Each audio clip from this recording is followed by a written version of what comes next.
What he did next was sign his life away on the dotted line of an enlistment contract. Colonel Harmon was true to his word, smoothing over the irregularities of Bobby's sudden decision and less than sterling background. By noon, Robert Bobby Harrington was the property of the United States Army, committed to 3 years of service with all the rights, responsibilities, and risks that entailed. "You won't regret this," Colonel Harmon told him as they shook hands outside the recruitment office.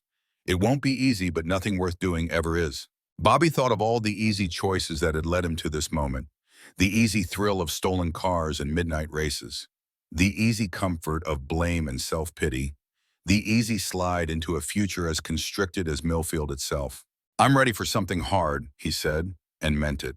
Colonel Harmon smiled, a rare expression that transformed his severe face. "Good, because the Army's going to give you plenty of that." The bus to Fort Knox, Kentucky left the following morning. Bobby stood at the station with his duffel bag containing everything he owned that mattered, which wasn't much.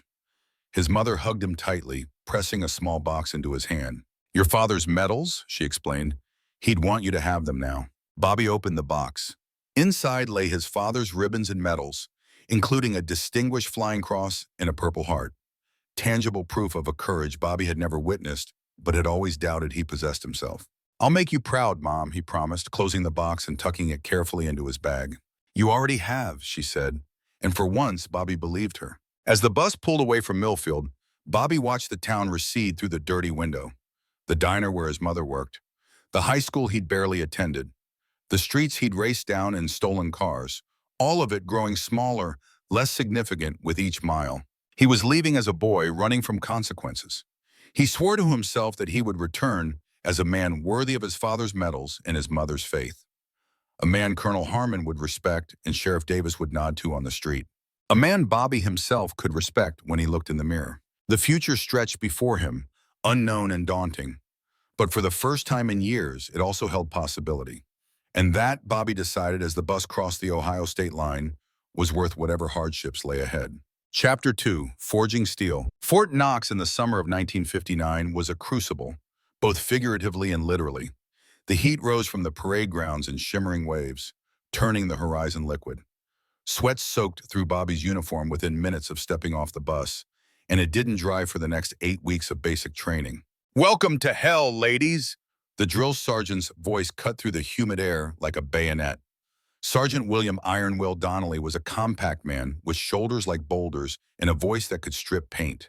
His face, tanned and lined from years in the sun, bore a scar from temple to jaw, a souvenir from Korea that he wore like a badge of honor. "I am Sergeant Donnelly, and for the next 8 weeks, I am your mother, your father, and your God. You will breathe when I tell you to breathe. You will piss when I tell you to piss. You will think when and what I tell you to think. Is that clear?" "Yes, Sergeant." The chorus of voices rose ragged and uncertain from the line of new recruits. Donnelly's eyes narrowed. "I can't hear you, maggots." "Yes, Sergeant." This time the response was nearly deafening. "Better. Still pathetic, but better." Donnelly stalked down the line, inspecting each recruit with the critical eye of a man looking for flaws to exploit. He stopped in front of Bobby, who stood at attention, eyes fixed forward, trying not to visibly tremble under the scrutiny. "Name, recruit?" "Harrington Robert, sir. Sergeant." Donnelly's eyes swept over Bobby, taking in the too long hair, the wiry frame that had never known systematic exercise, the defiant set of his jaw that years of rebellion had made habitual. "Harrington," Donnelly repeated, the name rolling off his tongue like he was tasting something questionable. "Why are you here, Harrington?" Bobby hesitated. The true answer involved a jail cell and a choice that wasn't really a choice. But something in him rebelled at admitting that to this man who looked like he'd been born in uniform. "To serve my country, Sergeant," he said instead. Donnelly's laugh was short and sharp. "Bullshit. I know your type, Harrington. You're here because you ran out of better options. Because someone somewhere gave you a choice between this and something worse." He leaned in closer, his breath hot on Bobby's face. "Do you know what happens to men who join the Army for the wrong reasons, Harrington?" Bobby swallowed hard. "No, Sergeant. They wash out. Or they die." Donnelly's voice was matter-of-fact. "And either way, they waste my time. I don't like having my time wasted, Harrington. Do you understand?" "Yes, Sergeant." "Good." Donnelly moved on to the next recruit, leaving Bobby feeling like he'd just survived a close encounter with a predator. The first day of basic training is a blur of shouting, running, and more push-ups than Bobby had done in his entire life combined. By the time the recruits were allowed to collapse into their bunks that night, every muscle in Bobby's body screamed in protest. His hands were blistered from climbing ropes, his feet raw inside the stiff new boots, his lungs burning from the endless drills in the Kentucky heat. Sleep came instantly, a merciful oblivion that lasted until 0500 hours, when Donnelly's voice and a trash can lid being banged against the wall jolted the barracks awake. Rise and shine, ladies. The Army's day begins before God gets out of bed, and it ends when I say it ends. You have 5 minutes to be dressed, bunks made, and on the parade ground. Move. The next day was worse than the first, and the day after that was worse than the second. The Army seemed determined to break Bobby down to his basic components, to scrape away every trace of the rebellious teenager from Millfield and start fresh with the raw material that remained. The physical demands were brutal. 5-mile runs in full gear, obstacle courses designed to test not just strength but courage, forcing recruits to confront fears of heights, confined spaces, and failure. Hand-to-hand combat training that left Bobby bruised and humiliated as more experienced recruits threw him to the mat again and again. But it was the psychological pressure that hit hardest, the constant scrutiny, the impossible standards, the knowledge that a single mistake could mean punishment for the entire platoon, turning moments of individual weakness into sources of collective resentment. Bobby learned quickly that in the Army, there were no individuals, only parts of a whole. A lesson driven home during their third week, when he failed to properly secure his rifle during an inspection. Donnelly's response was immediate and merciless. Harrington can't be bothered to respect his weapon, gentlemen. So Harrington's failure is your failure. Everyone drop and give me 50. Except Harrington. Harrington, you stand there and watch what your laziness costs your brothers. The platoon hit the ground as one, faces grim, as they began counting out push-ups. Bobby stood alone, burning with shame as he watched men he was just beginning to know suffer for his mistake. Some of the glances thrown his way held open resentment. Others, worse somehow, held only resignation, as if they'd expected nothing better from him. That night in the barracks, the silence was deafening. Bobby lay on his bunk, acutely aware of the isolation his failure had created. In Millfield, being an outcast had been a choice, a badge of rebellion he wore with pride. Here, it felt like a sentence. Harrington. The whisper came from the bunk next to his. James Cooper, a farm boy from Nebraska with hands like hammers and a perpetual sunburn across his nose. What? Bobby whispered back. You need to get your shit together, man, for all our sakes. The criticism stung, but it wasn't malicious. It was simply a statement of fact, delivered with the straightforward pragmatism that seemed to be Cooper's default state. I know, Bobby admitted. I'm trying. Try harder, Cooper said, but there was something like sympathy in his voice. Donnelly's riding you harder than most because he thinks you're worth the trouble. If he didn't, he'd just ignore you until you washed out. The thought that Sergeant Donnelly, who seemed to take personal pleasure in highlighting Bobby's failures, might actually see something worth salvaging in him was both surprising and oddly motivating. How do you know that? Bobby asked. My old man was a drill sergeant at Fort Leonard Wood, Cooper explained. He used to say the ones they yell at the most are the ones they think can make it. The rest they just process through the system. The next morning, Bobby approached inspection with a new determination. His uniform was immaculate, his boots polished to a mirror shine, his rifle cleaned and secured exactly according to regulation. When Donnelly stopped in front of him, Bobby held his breath, waiting for the inevitable criticism. Donnelly's inspection was thorough, methodical. He checked Bobby's uniform, his posture, his weapon. His expression revealed nothing. Adequate, Harrington, he said finally, and moved on to the next recruit. It wasn't praised by any normal standard, but in Donnelly's vocabulary, adequate was practically effusive. Bobby felt a surge of pride that caught him by surprise. He'd never cared much about meeting expectations before, but Donnelly's grudging approval felt like winning a race far more meaningful than any he'd run on Old Mill Road. Slowly, painfully, Bobby began to adjust to Army life. The discipline that had once felt like chains now provided a structure he'd never known he needed. The physical demands that had seemed insurmountable became challenges to overcome rather than tortures to endure. And most surprisingly, the other men in his platoon, initially just obstacles or competitors, became something like brothers. They were the Dirty 30, as Donnelly called them, a reference to their initial inability to keep themselves or their barracks clean to Army standards. 30 men from across America, from farms and cities and small towns, not unlike Millfield. Men running toward something or away from something, or both at once. Men who, like Bobby, were being broken down and rebuilt according to the Army's exacting blueprint. Cooper became Bobby's closest ally in this strange new world. The farmer's son had a pragmatic approach to military life that Bobby found steadying. When Bobby struggled with a particular drill or technique, Cooper was there with practical advice, delivered in his no-nonsense manner. "You're overthinking it," he'd say, or "keep your elbow tucked," or sometimes just, "again, do it again until you get it right." In return, Bobby helped Cooper navigate the social complexities of the platoon, an area where the farm boy's straightforward nature sometimes put him at a disadvantage. Bobby's years of sizing up authority figures and reading social cues to avoid trouble proved unexpectedly valuable in the hierarchical world of the Army. "Anderson's looking to borrow trouble," he'd warned Cooper about another recruit with a chip on his shoulder. "Steer clear until he finds it." Or, "The supply sergeant responds better to respect than charm. Don't try to bullshit him." It was an alliance of necessity at first, but it grew into something more substantial as the weeks passed.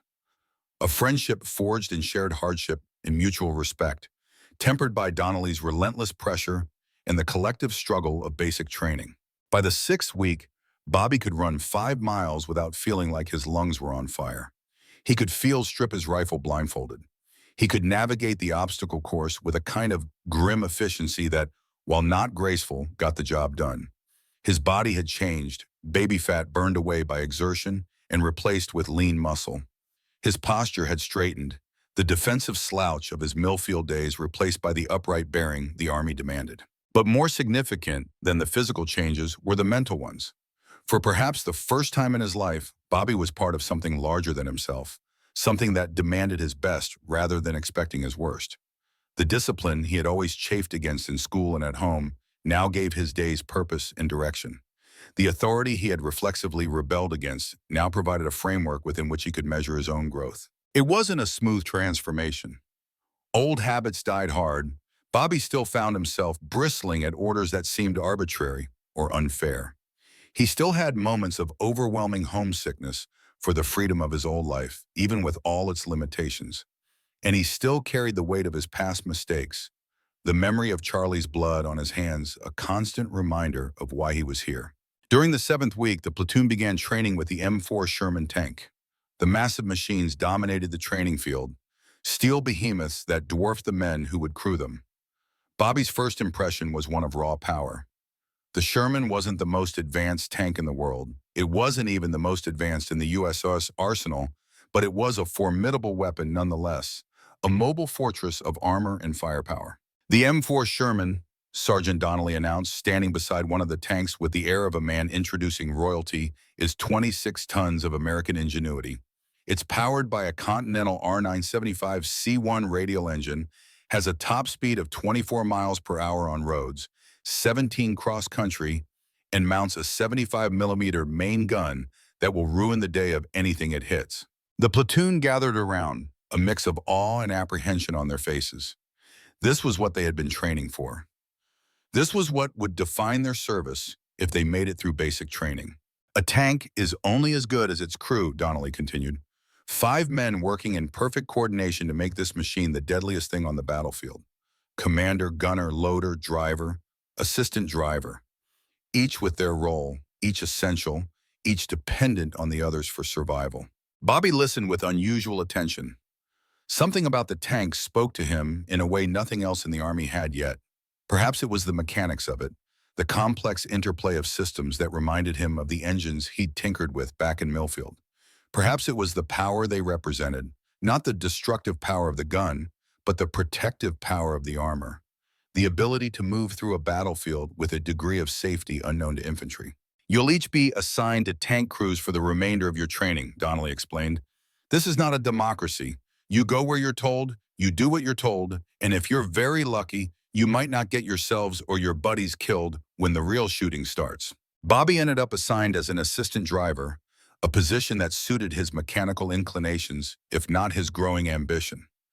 Cooper, to Bobby's relief, was assigned as his driver.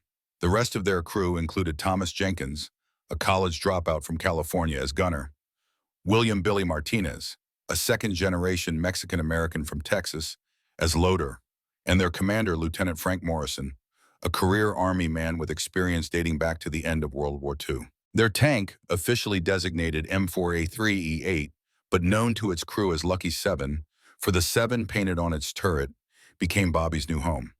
The interior was cramped, hot, and smelled of metal, oil, and sweat. The noise when the engine ran was deafening, making communication difficult at best. And the responsibilities of each crew member were exacting, with no room for error. The assistant driver's position, located in the front right of the tank's hull, gave Bobby a limited view through a small periscope. His primary duties involved monitoring engine gauges, handling the tank's radio, and serving as a second pair of eyes for the driver. It was a position that required attention to detail and quick thinking, especially under combat conditions. Bobby took to it with an enthusiasm that surprised even himself.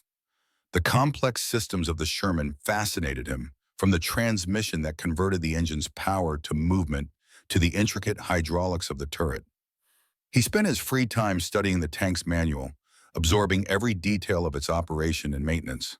Lieutenant Morrison noticed Bobby's interest. "You've got a knack for this, Harrington," he commented one day as Bobby correctly diagnosed a problem with the tank's electrical system that had baffled the mechanics. "Most assistant drivers are just marking time until they can move up to driver or gunner, but you seem to actually give a damn about the job." Bobby shrugged, uncomfortable with the praise. "I like knowing how things work, sir. Always have." "Keep it up," Morrison said. "I can like him out. A man who understands his machine has a better chance of bringing it home intact and bringing his crew home with it." The final week of basic training included a large-scale exercise designed to test everything the recruits had learned. The scenario was simple but challenging. The platoon, divided into tank crews, had to navigate a complex course that included obstacles, simulated enemy fire, and various mechanical failures deliberately introduced by the training staff. It was during this exercise that Bobby faced his first significant test as a tank crewman. 3 hours into the course, as Lucky 7 negotiated a particularly difficult section of terrain, the engine began making an ominous knocking sound. Cooper, focused on keeping the tank steady on the uneven ground, didn't notice immediately. But Bobby, attuned to the Sherman's normal sounds, recognized the problem instantly. "Stop!" he shouted over the intercom. "Cut the engine!" Cooper hesitated only a moment before complying, bringing the tank to a halt as Lieutenant Morrison demanded an explanation from the front compartment. "Connecting rod bearing failure, sir," Bobby reported. "If we keep running, we'll throw a rod and destroy the engine." Morrison's voice came back tight with frustration. "We're in the middle of a combat exercise, Harrington. We can't just stop because of a maintenance issue." "With respect, sir, if this were real combat, proceeding would leave us dead in the water in enemy territory within minutes," Bobby argued, surprising himself with his confidence. "We need to fix it now or we're out of the exercise entirely." There was a moment of tense silence before Morrison responded. "How long?" Bobby calculated quickly. 20 minutes if Cooper helps me. We've got the tools and parts on board." Another pause. "Do it. But if you're wrong, Harrington, I'll have you cleaning latrines until Christmas." "Yes, sir." Bobby and Cooper exited the tank and went to work on the engine, sweating in the Kentucky sun as the rest of the platoon continued the exercise around them. Bobby's diagnosis was correct. A bearing was indeed failing, its surface scored by metal fragments that had made their way into the oil. With Cooper's strong hands and Bobby's knowledge, they managed the repair in just under the promised 20 minutes. "Ready to roll, sir?" Bobby reported as they returned to their positions. Morrison's acknowledgement was curt, but Bobby could hear the grudging respect in his voice.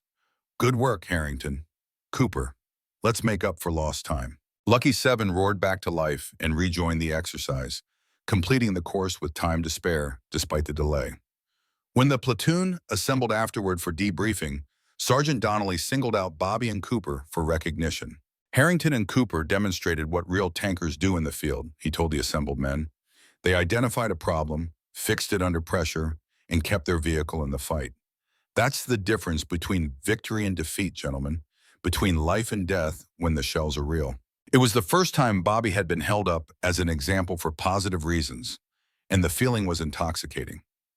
The nods of acknowledgement from the other recruits, the respectful glances, The sense of having proven himself in a way that mattered, these were rewards he had never experienced in Millfield, where his only recognition came from increasingly dangerous acts of rebellion. As basic training drew to a close, Bobby found himself facing a future that looked nothing like the dead end he had been racing toward in Ohio. He had skills now, valuable ones. He had the respect of men whose opinions actually mattered to him, and he had a purpose that, while still somewhat undefined, gave his days meaning beyond mere survival or fleeting thrills. The graduation ceremony was simple but significant. The Dirty 30, now clean and disciplined, stood at attention as their families watched from the bleachers. Bobby's mother sat alone, her face a mixture of pride and worry as she watched her son receive his certification as a tank crewman. After the ceremony, she hugged him tightly, her frame feeling smaller than he remembered. "Look at you," she said, stepping back to take in his uniform, his straight posture, his newly serious expression. "You're so different." Bobby wasn't sure how to respond. He felt different, fundamentally altered in ways he was still trying to understand. But he didn't have the words to explain it, especially not to his mother, who had known only the angry, directionless boy he had been. "It's a good different," she assured him, misinterpreting his silence. "You look purposeful, like your father." The comparison to his father, once a source of resentment, now felt like high praise. Bobby thought of the medals tucked safely in his footlocker, tangible links to a man he had never really known, but whose legacy he was perhaps now beginning to understand. "What happens next?" his mother asked. Bobby explained his assignment to the 745th Tank Battalion, a unit with a distinguished history dating back to World War II. They would be shipping out to Germany in 2 weeks as part of the ongoing American military presence in Europe during the Cold War standoff with the Soviet Union. "Germany," his mother repeated, worry creeping into her voice. "That's so far." "It's not Korea," Bobby said, trying to reassure her. "Or Vietnam. Some of the guys are being sent there. Germany's peaceful now." His mother nodded, visibly trying to be brave. "Your father would be so proud, Bobby. I know I am." As they said their goodbyes, Bobby felt the weight of her expectations, her hope, her pride. But unlike before, when such feelings had driven him toward rebellion, now they strengthened his resolve. He was no longer running from anything. He was moving towards something, even if the exact shape of that something remained unclear. Cooper found him after the ceremony, his own family having already departed. "So, Germany," he said, "guess we're sticking together a while longer." Bobby nodded, grateful for the continuation of a friendship that had become unexpectedly important.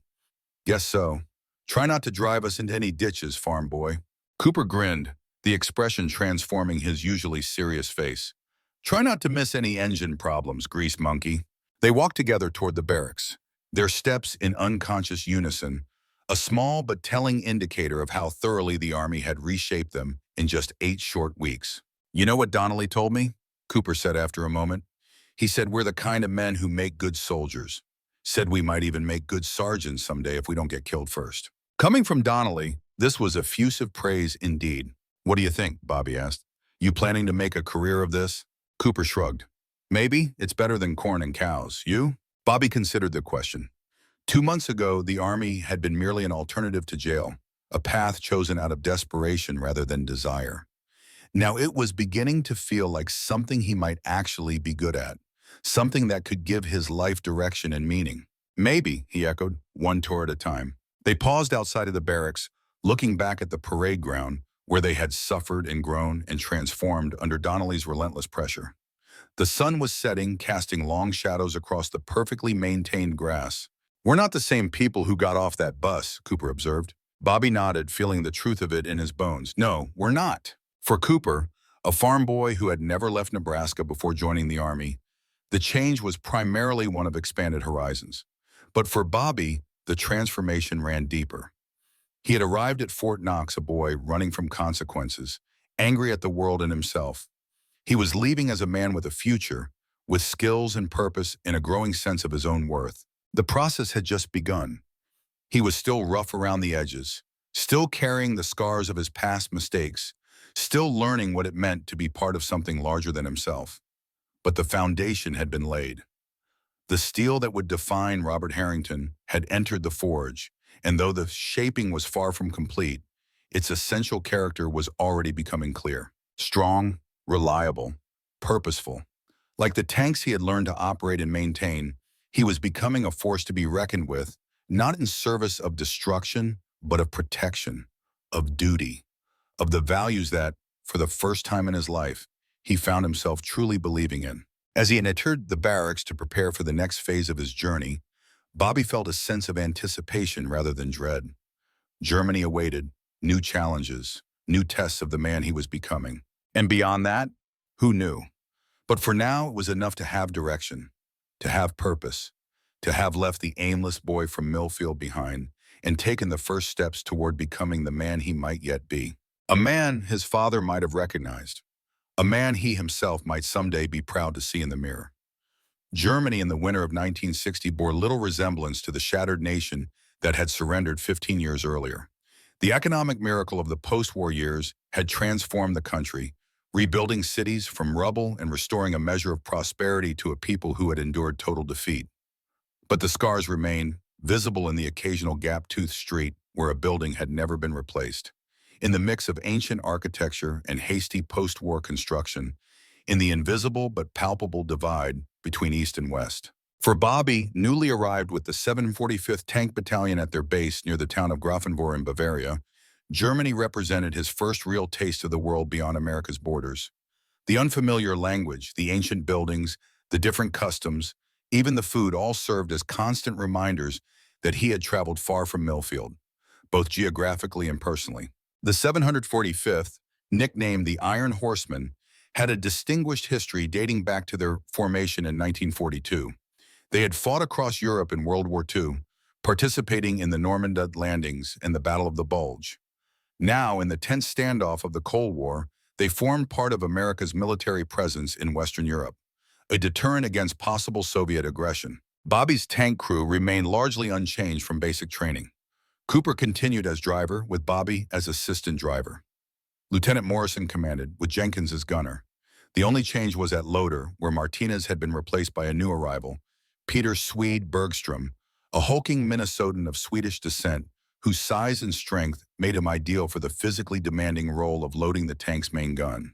Their new home was a massive M4A3E8 Sherman, an upgraded version of the tanks they had trained on, featuring better armor, a more powerful engine, and improved suspension. The crew nicknamed it Iron Lady, a name painted on the barrel of its 76mm gun, along with a pin-up-style illustration of a woman in a steel dress. The tank became the center of their world, a mobile home they maintained with fanatical care. Bobby, in particular, treated the Sherman like a living thing, learning every sound of its engine, every quirk of its systems, developing an almost supernatural ability to anticipate mechanical issues before they became serious problems. Lieutenant Morrison, recognizing Bobby's talent, gave him increasing responsibility for the tank's maintenance, often deferring to his judgment on mechanical matters despite the difference in rank. "Harrington has a gift," he told the battalion's maintenance officer after Bobby correctly diagnosed a subtle transmission problem that had baffled the regular mechanics. "He speaks tank like some men speak French." This reputation spread throughout the battalion. Other tank commanders began to seek Bobby's advice when their vehicles developed mysterious issues. The maintenance shop, initially resentful of an assistant driver encroaching on their territory, gradually came to respect his abilities and even consult him on particularly challenging problems. For Bobby, this recognition was intoxicating. In Millfield, his mechanical talent had been little more than a tool for mischief, a way to make stolen cars faster or hotwire vehicles he had no business driving. Here, it was a valued skill that earned him respect and a growing sense of self-worth. For perhaps the first time in his life, he was good at something that actually mattered. The crew of Iron Ladies developed into a tight-knit unit under Lieutenant Morrison's leadership. Morrison, a career Army officer in his mid-30s, had served in the final year of World War II and throughout the Korean conflict. He had a quiet competence that inspired confidence, coupled with a dry wit that emerged in rare moments of relaxation. "There are two types of tank commanders," he told Bobby during a maintenance session. "Those who know they're mortal and those who haven't learned it yet. The first type keeps their crew alive. The second type gets medals posthumously." Cooper and Bobby's friendship, forged in basic training, deepened during their deployment. Cooper's steady, pragmatic nature complemented Bobby's more intuitive approach to problems. When Bobby's mechanical instincts suggested a particular course of action, Cooper would methodically think through the potential consequences, creating a decision-making process that combined the best aspects of both men. Jenkins, the gunner, was a more complex figure. A college dropout from Berkeley who had joined the Army after his father cut off his funding, he brought an intellectual dimension to the crew that occasionally created friction. His political views, more liberal than most in the conservative world of the Army, led to heated discussions during the long hours of guard duty or maintenance. The Soviets aren't monsters, he argued during one such debate. They're just people caught in a system, same as us. Tell that to the Hungarians, Morrison countered, referring to the brutal Soviet suppression of the Hungarian uprising in 1956. Systems don't crush rebellions, people do. Bergstrom, the newest addition to the crew, was the quiet giant. Though physically imposing at 6'4" and built like the lumberjack his father had been, he spoke rarely and then only in a soft voice that seemed at odds with his size. When he did offer an opinion, however, the others listened, recognizing the careful thought that preceded his words. Together they formed a microcosm of America. The Midwestern farm boy, the small-town delinquent turned mechanic, the California intellectual, the Minnesota son of immigrants, and the career soldier from a military family. Different backgrounds, different perspectives, united by the confined space of the Sherman tank and the shared purpose of their mission. That mission, in the early years of the 1960s, was primarily one of readiness and deterrence. The 745th conducted regular training exercises, maintained their equipment in peak condition, and prepared for a Soviet invasion that everyone hoped would never come. It was a strange kind of warfare. Constant vigilance against an enemy they never actually engaged. Preparation for a conflict they prayed would remain theoretical. The tank crews lived in a state of perpetual anticipation, like firemen waiting for an alarm that never rang. They trained, they drilled, they maintained their equipment, and they tried not to think too deeply about what it would mean if their services were ever truly required. For Bobby, this period of relative peace provided an opportunity for growth, both professional and personal. Under Morrison's mentorship, he expanded his knowledge beyond the mechanical aspects of tank operation to include tactics, navigation, and the broader strategic context of their role in Europe. An assistant driver who only knows how to monitor gauges is just a warm body, Morrison told him. But one who understands the why and how of tank warfare is a future commander. Bobby absorbed these lessons eagerly, recognizing in them a path forward in his Army career. The directionless boy from Millfield was developing ambitions that would have been unimaginable just months earlier. To move up through the ranks, perhaps to command his own tank one day, to be the kind of leader Morrison exemplified. His letters home to his mother reflected this evolution, where his early correspondence had been brief and factual, focusing on reassurances that he was safe and well. His later letters revealed growing confidence and purpose. He described the German countryside, the training exercises, the technical aspects of tank operation that he found so fascinating. And increasingly, he asked about his father, seeking to understand the man whose path he was in some ways following. Dad's service was different from mine, he wrote in one letter.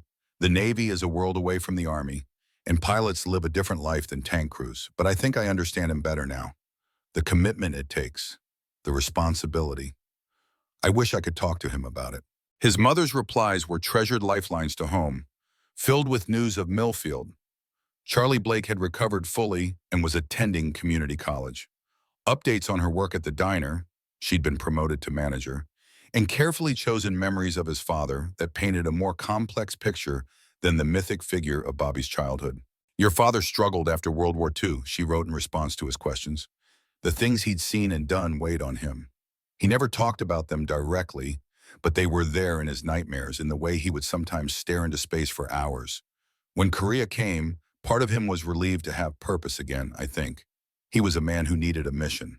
These insights into his father's character resonated with Bobby in unexpected ways. He recognized in himself the same need for purpose, the same restlessness, when inactive. Traits he had once attributed to personal failings or the limitations of Millfield now appeared as inherited characteristics, connecting him to the father he had lost before truly knowing him.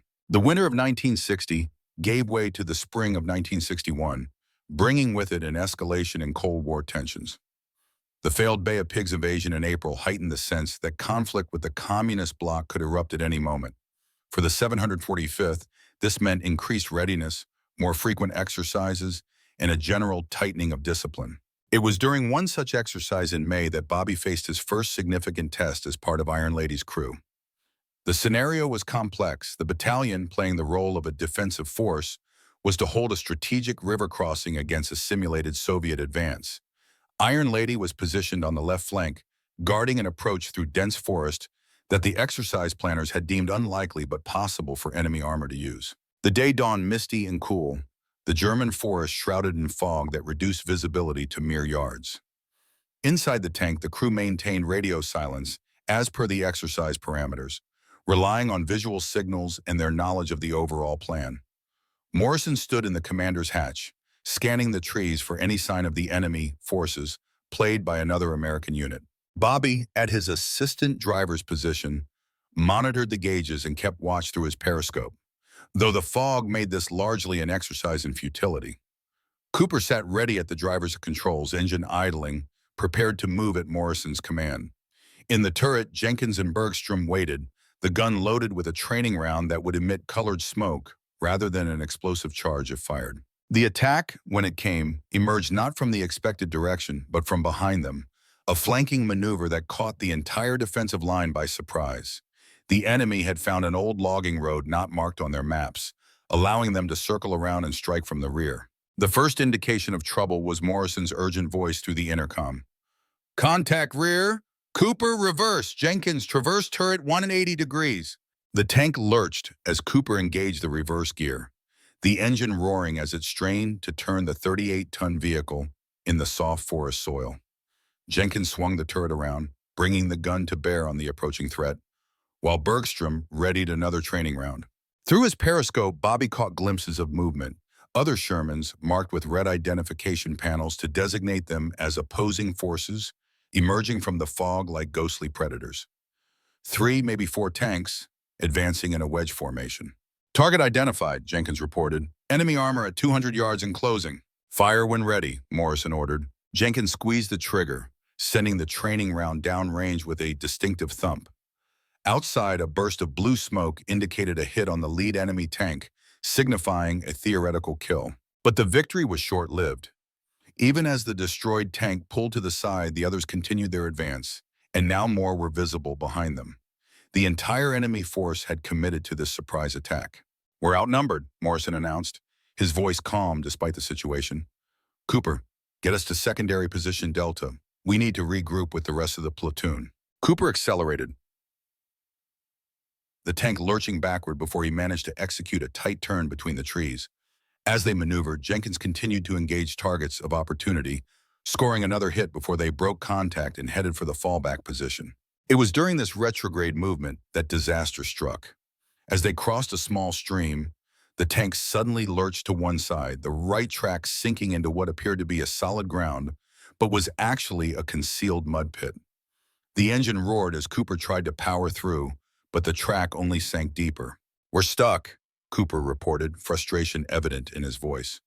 "Right track's buried to the road wheels." Morrison swore under his breath. "Jenkins, keep your eyes peeled. They'll be on us any minute."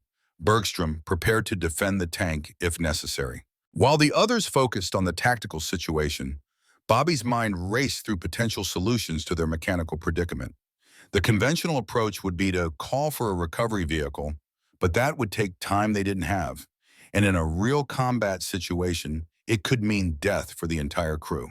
"Lieutenant," Bobby said, an idea forming, "I think I can get us out, but I need to exit the tank." Morrison hesitated only briefly. "Make it quick, Harrington. Enemy will be on our position in minutes." Bobby grabbed the basic toolkit kept under his seat and exited through his hatch, dropping to the ground beside the mired track. The situation was worse than it had appeared from inside. The right track was sunk nearly 2 feet into thick, clay-like mud that had been concealed by a thin crust of seemingly solid ground. Working quickly, Bobby used the tank's external phone to communicate with Cooper inside. "We need to reduce weight on this side and increase traction," he explained. "I'm going to dig out in front of the track and put branches down for the track to grip." "Copy that," Cooper responded. "What do you need from me?"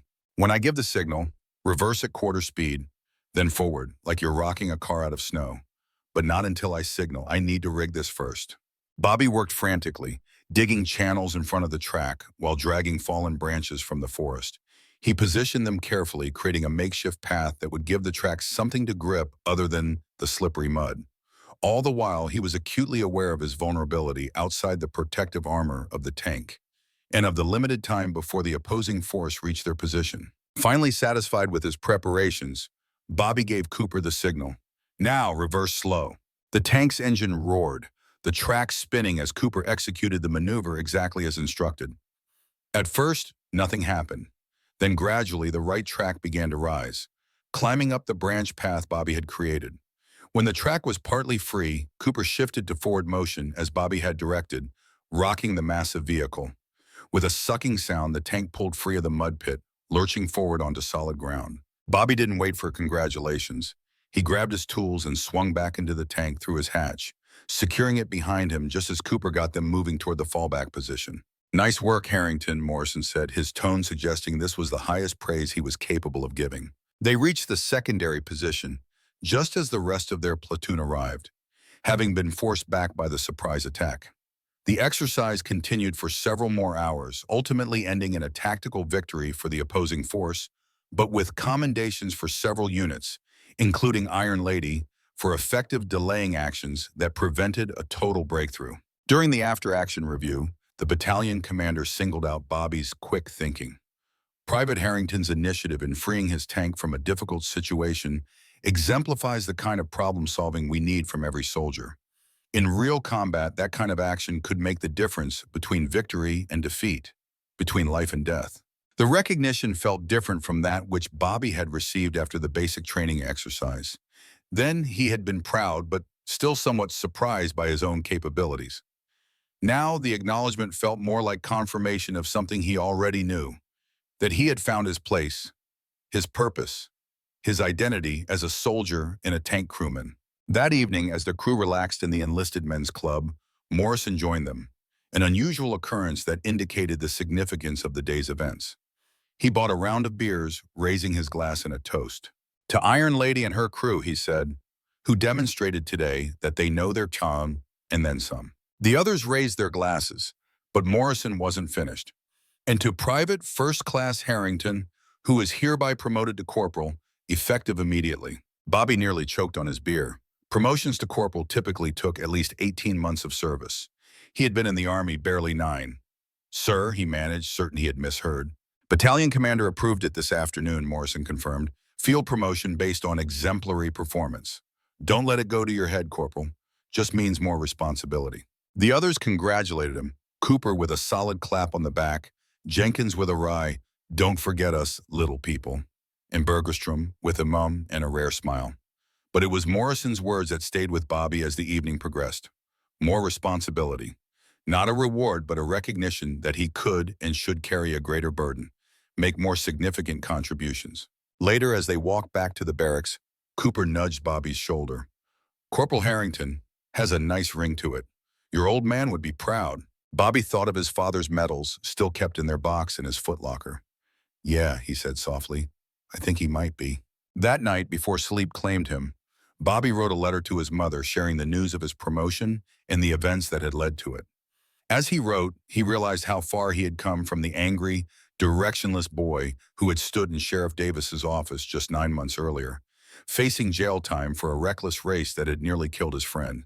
"I think I've found where I'm supposed to be, Mom," he concluded, "not just in the Army, but here with this crew doing this job.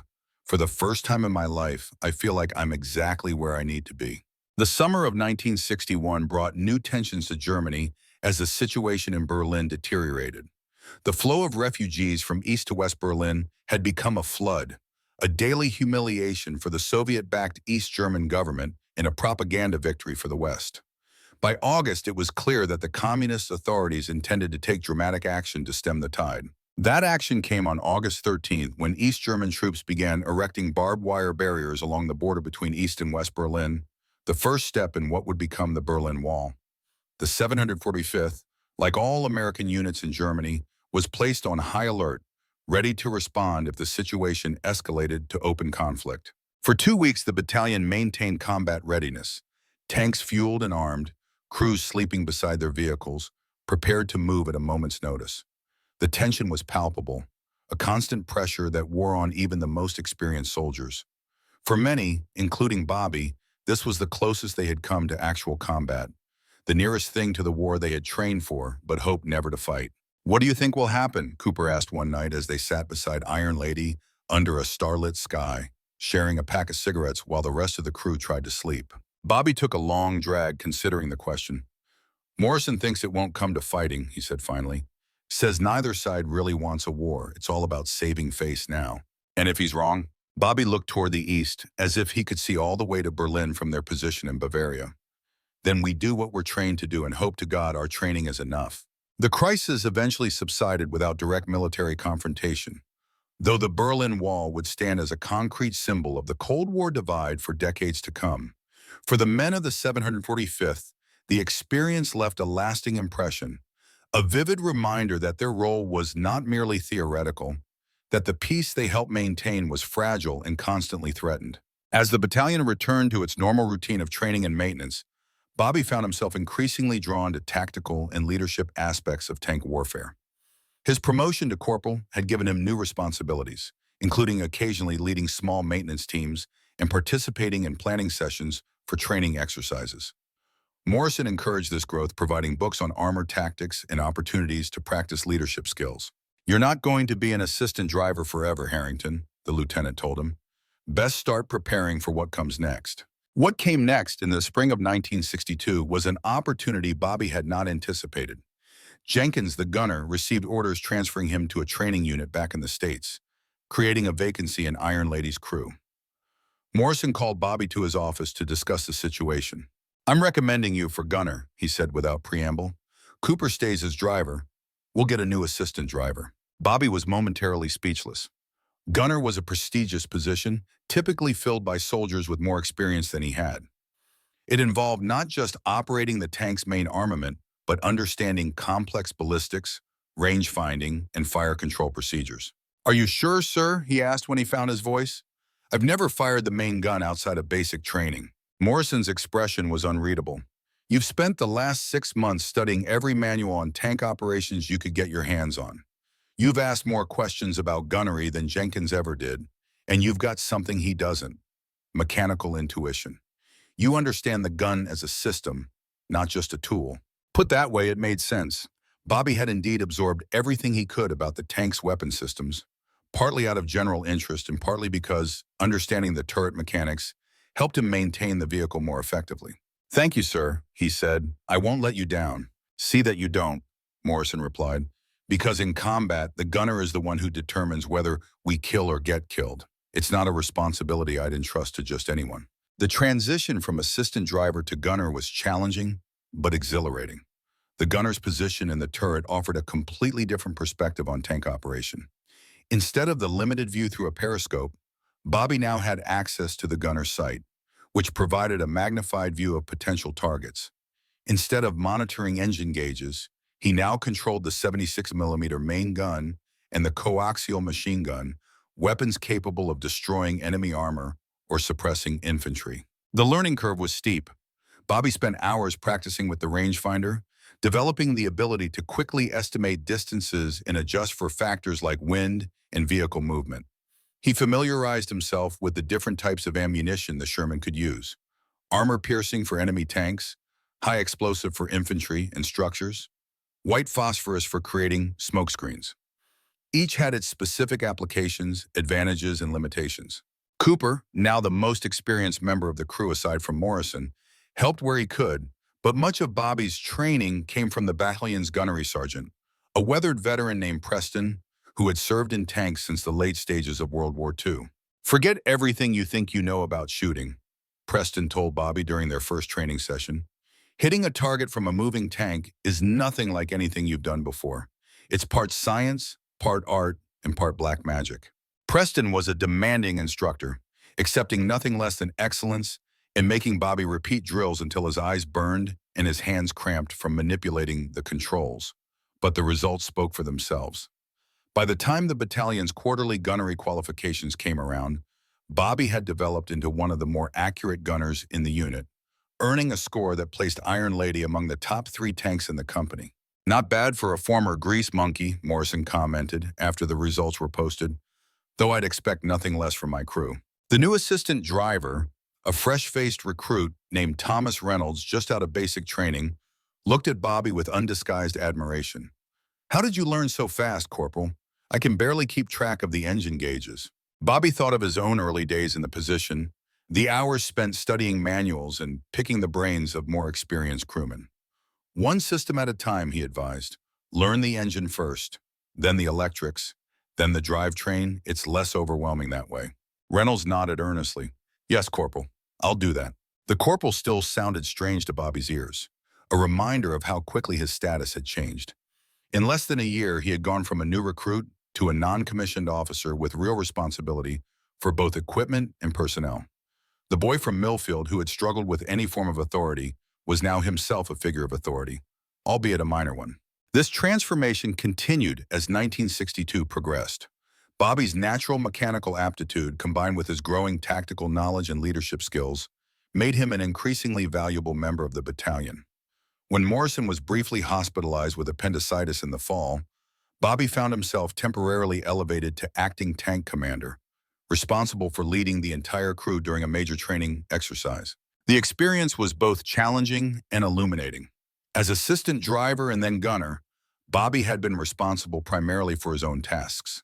As tank commander, even temporarily, he had to coordinate the entire crew, communicate with other tanks in the platoon, and make tactical decisions that affected everyone's performance and safety.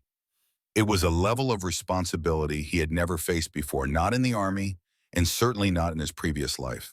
To his surprise, Bobby found he had a talent for command. His mechanical knowledge gave him credibility with the crew, while his growing tactical acumen allowed him to make sound decisions under pressure. When Morrison returned to duty and reviewed the exercise results, he was openly impressed. You did well, Harrington, he said during their private debrief.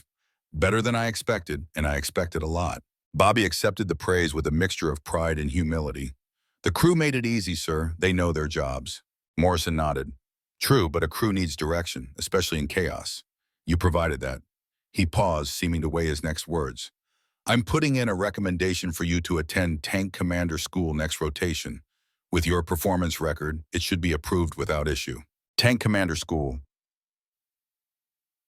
was a significant step, typically reserved for senior non-commissioned officers on the path to becoming tank commanders in their own right.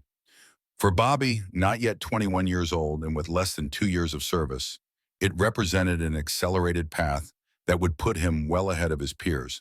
Thank you, sir, he said, genuinely moved by the lieutenant's confidence in him. I appreciate the opportunity. Morrison waved away the thanks. Don't thank me yet. It's a brutally difficult course with a high washout rate, and if you do make it through, you'll face even greater challenges as a commander. This isn't a reward, Harrington. It's a harder road. Bobby nodded, understanding.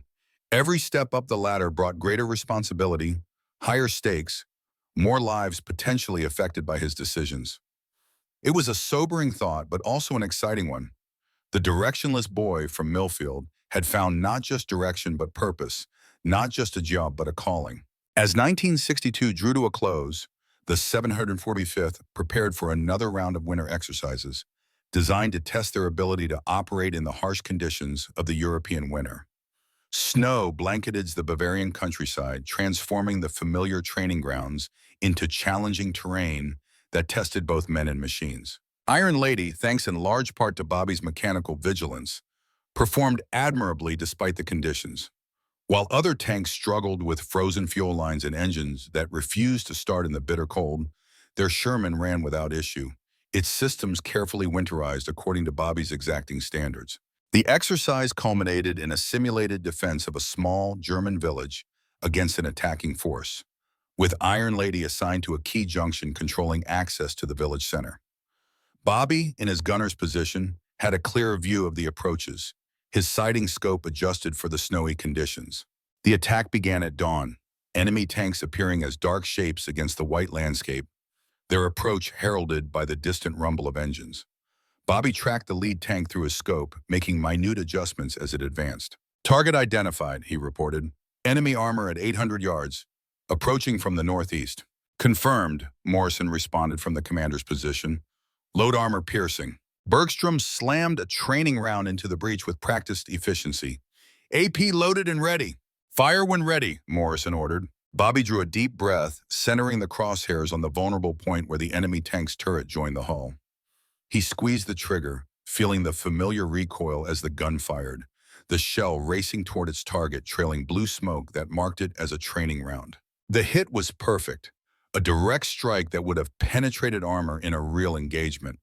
The opposing tank acknowledged the hit by popping a smoke grenade and halting, effectively killed for the purposes of the exercise. But there were more behind it, advancing in a classic wedge formation. Bobby engaged a second, then a third, scoring hits that removed them from the battle. The fourth managed to slip behind a small rise that provided cover, emerging at an angle that made targeting difficult. "Cooper, adjust position 3 meters right," Morrison commanded. "I need a better firing angle for our gunner." Cooper complied, maneuvering the tank with precision despite the snow-covered ground. The slight adjustment gave Bobby the angle he needed to acquire the target, leading to another successful engagement. The exercise continued for several hours, with Iron Lady's crew working in seamless coordination to repel wave after wave of simulated attacks. When it finally concluded, their position had held despite being attacked by forces that outnumbered them nearly 3-1. During the after-action review, the battalion commander once again singled out Iron Lady for praise. Lieutenant Morrison's crew demonstrated exceptional gunnery skills and tactical awareness, he noted. Particularly Corporal Harrington, whose accuracy under pressure was remarkable. 9 confirmed kills without a miss is a record for this battalion. The recognition felt good, but even better was the knowledge that Bobby had earned the respect of his crew and his superiors through genuine skill and hard work, rather than the hollow rebellion that had defined his earlier life. The approval of men like Morrison and Cooper mattered in a way that the fleeting admiration of his Millfield peers never had. That evening, as the crew celebrated their performance with the traditional beer at the Enlisted Men's Club, Bobby found himself reflecting on the journey that had brought him to this point. The desperate boy facing jail time seemed like someone else entirely, a character from a story he'd read long ago rather than his own past self. Cooper, ever observant, noticed his contemplative mood. "Penny for your thoughts, Corporal?" Bobby smiled, taking a sip of his beer before answering. "Just thinking about how much has changed. A year and a half ago, I was heading for jail or worse back in Ohio. Now," he gestured around at the club, at the men of the 745th relaxing after a successful exercise. "Now I'm here, part of something that matters." Cooper nodded, understanding in his steady gaze. "The Army has a way of doing that, taking raw material and making something useful out of it." He raised his glass. "To finding where we're supposed to be." Bobby clinked his glass against Cooper's. "To finding where we're supposed to be," he echoed.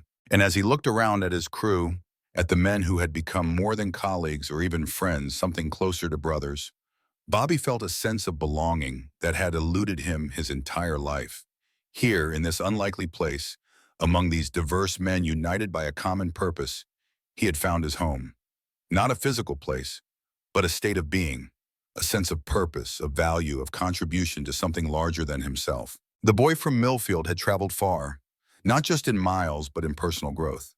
And though he didn't yet know it, the greatest challenges and tests of that growth still lay ahead, waiting in the uncertain future that stretched before him like an uncharted road. But for now, in this moment, surrounded by men he respected and who respected him in return, Bobby Harrington was exactly where he needed to be. Part of the Iron Horseman, gunner of Iron Lady, a man finding his way step by step into the person he was meant to become. The border region in the summer of 1963 simulated war with unsettling realism. Bobby Harrington's tank, Iron Lady, crested a low hill, its massive bulk silhouetted against the dawn sky. The 745th had been deployed to a specialized training ground designed to mimic combat conditions with unprecedented authenticity. Smoke grenades obscured parts of the battlefield. Recorded sounds of artillery and small arms fire played through hidden speakers.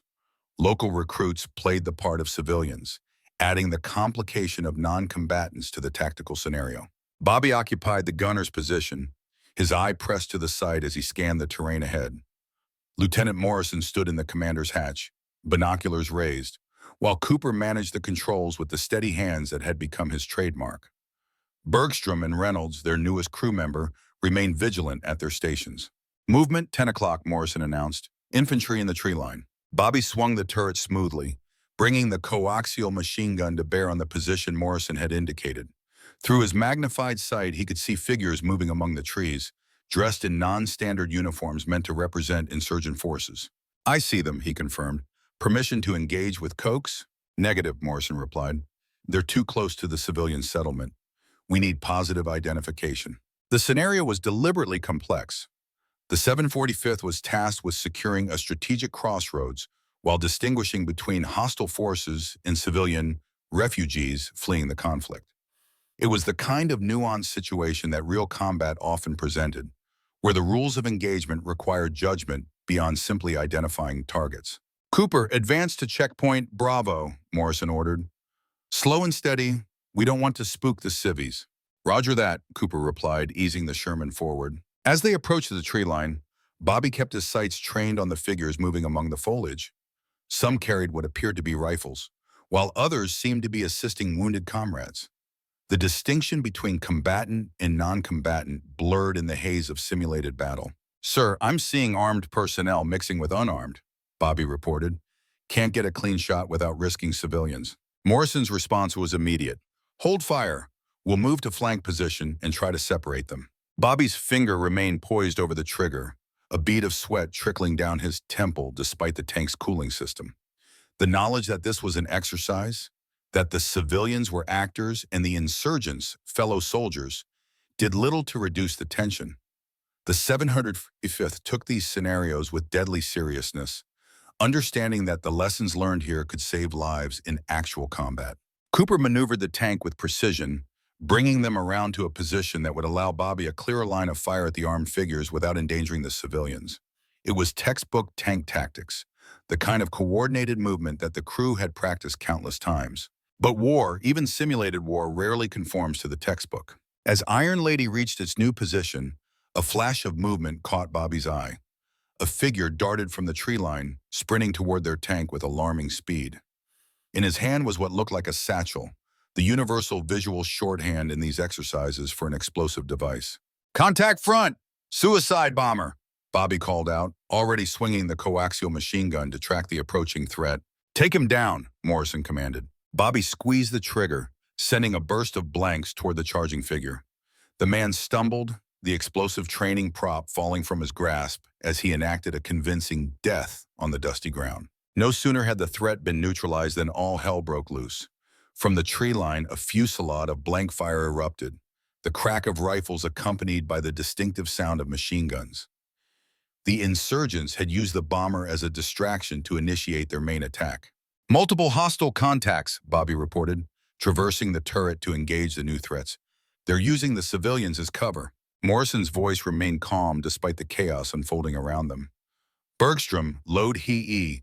We'll put a round into that heavy weapon position at the north edge of the trees. Reynolds, radio command and report our situation." Bobby identified the machine gun nest Morrison had indicated, a sandbag position partially concealed by foliage. In a real engagement, a high explosive round from their 76mm would obliterate such a target.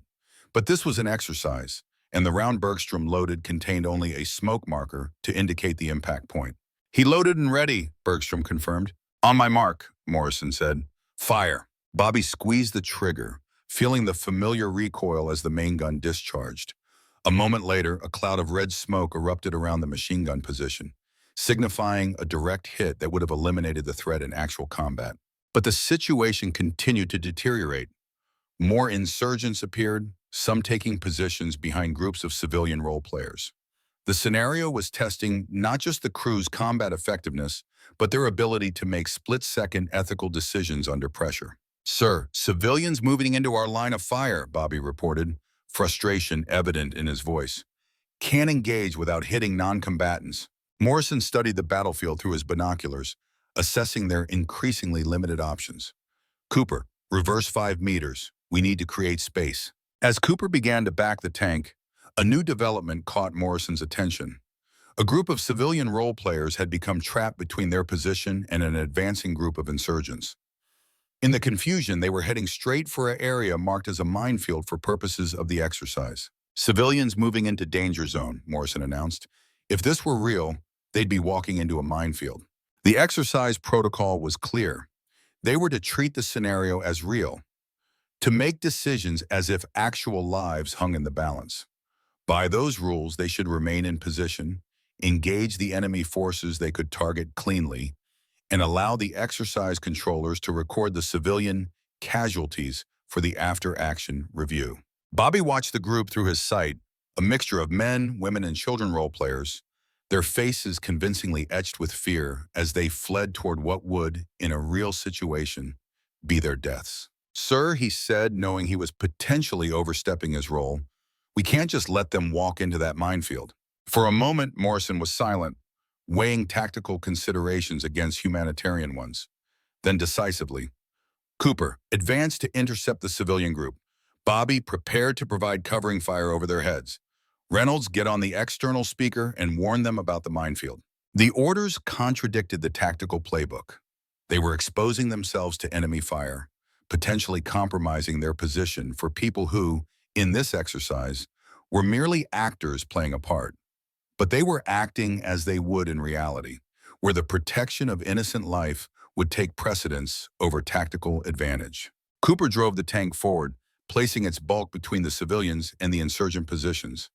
Bobby laid down suppressing fire with the coaxial machine gun, careful to aim above the heads of the non-combatants, while Reynolds' voice boomed from the tank's external speakers, directing the civilians away from the danger zone. The maneuver worked. The civilian role players changed direction, moving toward a safe extraction point designated by the exercise controllers. But the tactical cost was high. Exposed to enemy fire from multiple directions, Iron Lady became the primary target of the insurgent force.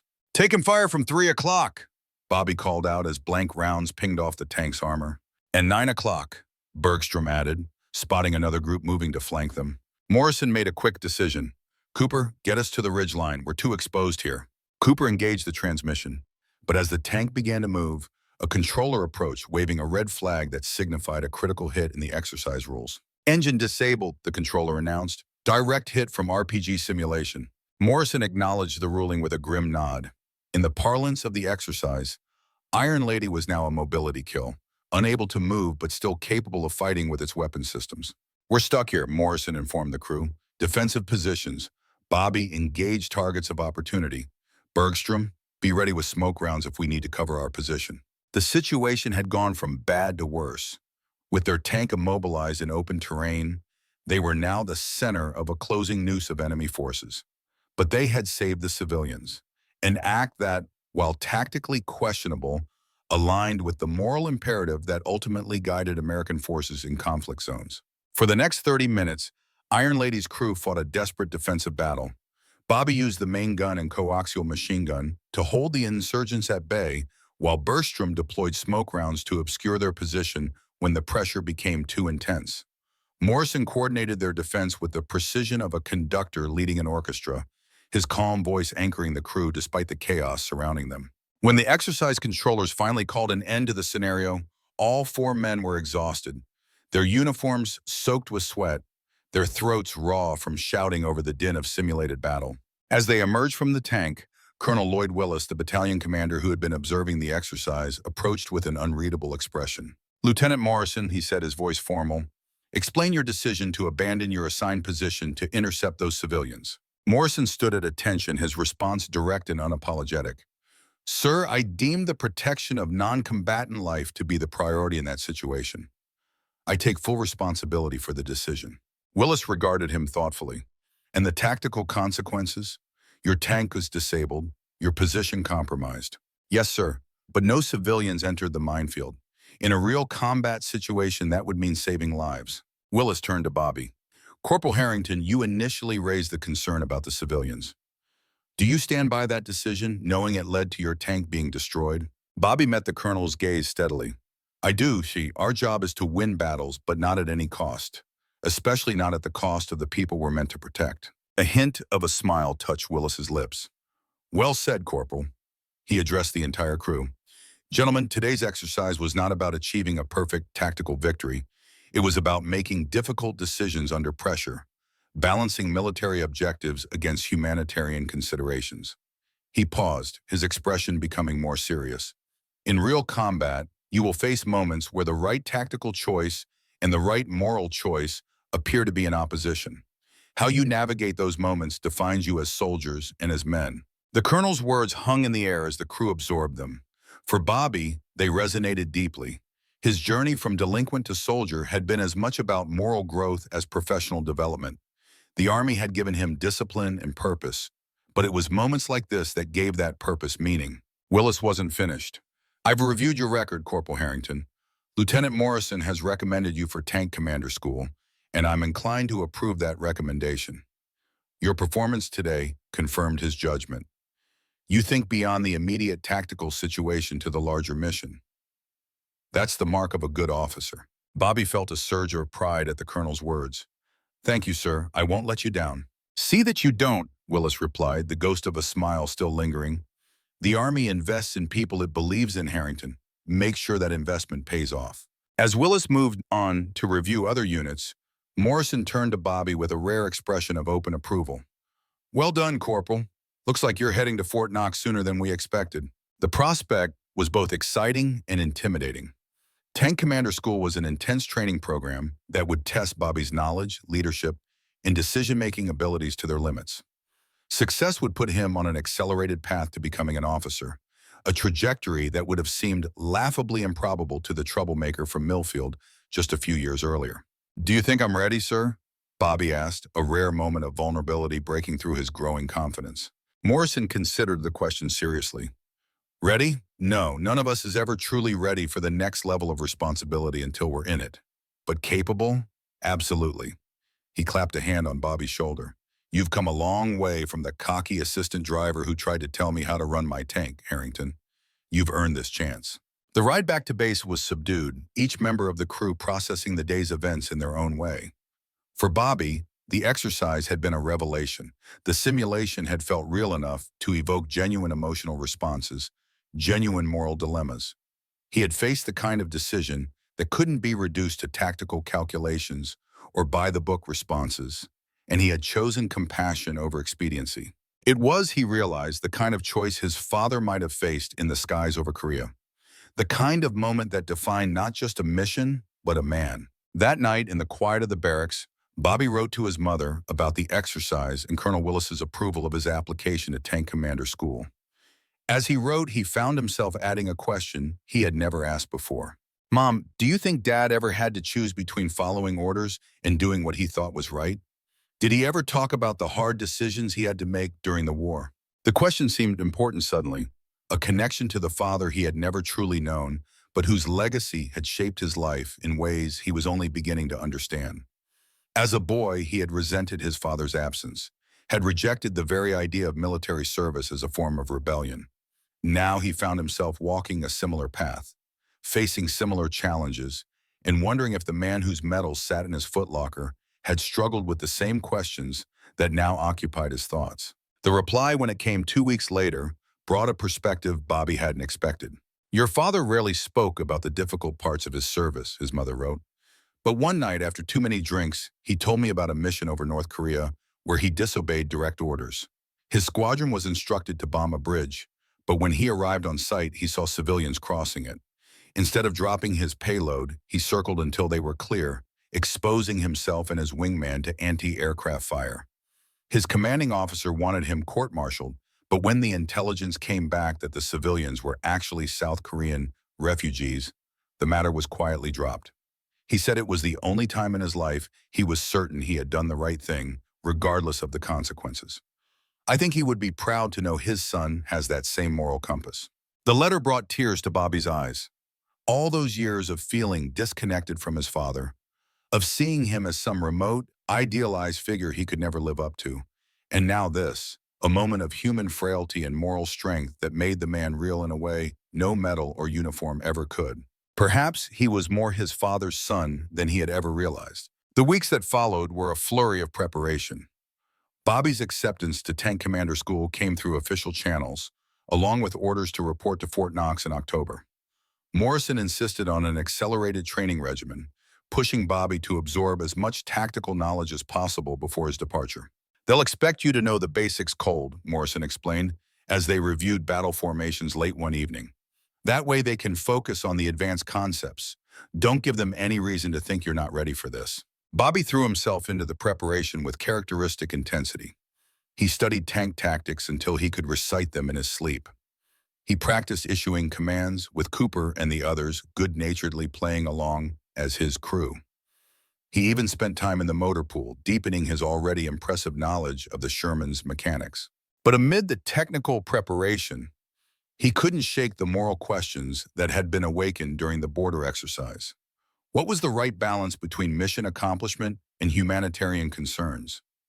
How did a commander make split-second decisions when lives hung in the balance? These weren't questions that tactical manuals could answer. It was Cooper, surprisingly, who offered the most useful perspective. "You're overthinking it," he told Bobby as they shared a beer in the enlisted men's club one evening. "You can't have a rule book for every situation. That's why they're sending you to school to be a commander, not a technician. They want your judgment, not just your knowledge." Bobby considered this. "But what if my judgment is wrong? What if I make a call that gets people killed?" Cooper took a long sip of his beer before responding. "Then you live with it. That's the burden of command, isn't it? Making the best decision you can with the information you have, knowing people's lives depend on it." He shrugged. "Besides, from what I've seen, your instincts are pretty solid. Trust them." Coming from Cooper, with his pragmatic approach to life, the vote of confidence meant a great deal. The farm boy from Nebraska wasn't given to empty praise or false reassurance. If he believed in Bobby's judgment, there was reason for Bobby to believe in it himself. As his departure date approached, Bobby found himself increasingly aware of the bond he had formed with the men of Iron Lady. They had become more than comrades. They were brothers in all but blood, united by the intense shared experience that only those who have served together can truly understand.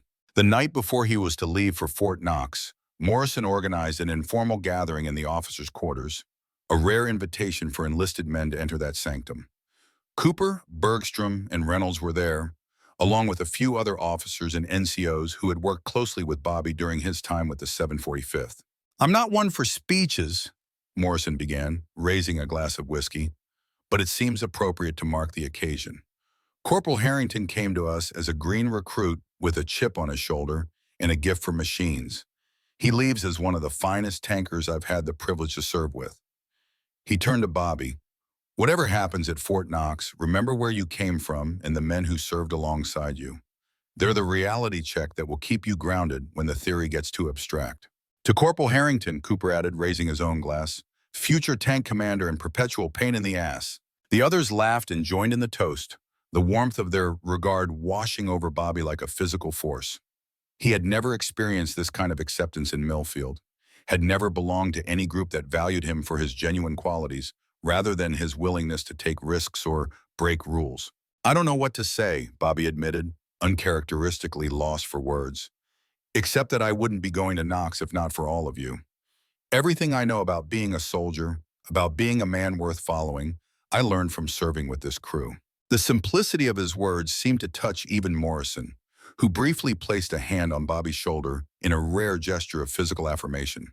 Later, as the gathering broke up, Morrison drew Bobby aside for a private word. "I don't say this lightly, Harrington, but you have real potential.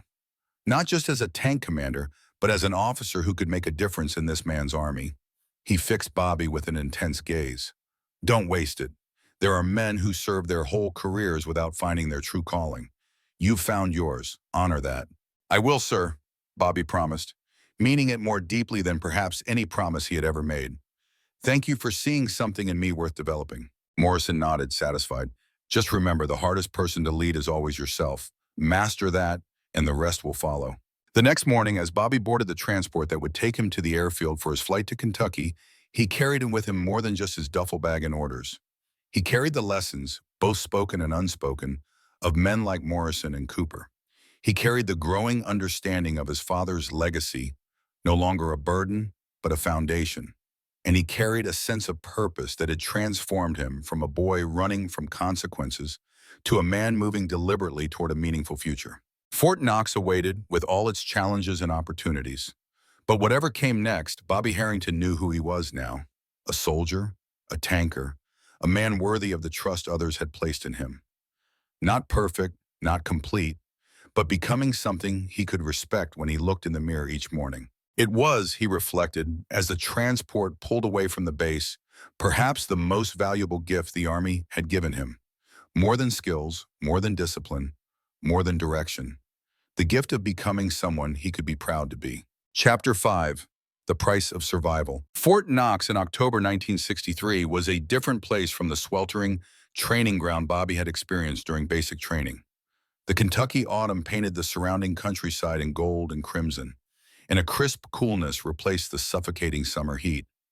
But if the climate had changed, the intensity of Army training had not. Tank Commander School proved to be everything Morrison had warned Bobby it would be, and more.